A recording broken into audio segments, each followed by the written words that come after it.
Wide coalition of businesses is now part of the movement to add protections to the LGBT community, including new state law. News 18's Brittany Werner reports local businesses say joining the coalition will help their bottom line.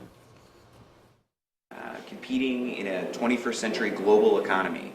Almost 200 businesses statewide are now part of what's called Indiana Competes. Organizers say the coalition can help guarantee everyone receives fair treatment in the workplace, in housing, and in business and government services. Initiative manager Peter Hansen says with help from local businesses, communities can create a better environment for all. It's very important for us that lawmakers hear from local businesses who are very well respected within their own communities. We're making all of these stops around the state so that we can highlight those authentic business voices in local communities who bring a true story about why this is important to them. Main Street Books owner Tamsin Malone is one of 25 businesses in Greater Lafayette joining the coalition. She says this movement is important to her. What we had heard about Indiana was that it was very unfriendly and unwelcoming, specifically to LGBT people. Malone has a daughter who is gay, and before moving to Indiana, she contemplated whether this was the right place for her family and business,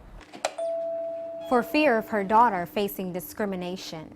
I want my customers to know that everyone is welcome here. We don't discriminate, and we don't tolerate discrimination either. Under current Indiana law, it's legal to fire an employee, deny access to housing, and even take away access to public accommodations based on sexual orientation or gender identity. Organizers of Indiana Competes are working to change those laws and say businesses should focus on growing, showing hospitality, and being fair. We hear from economic development groups, from large and small businesses alike, that the best way to effectively grow business is to have a good talent pool.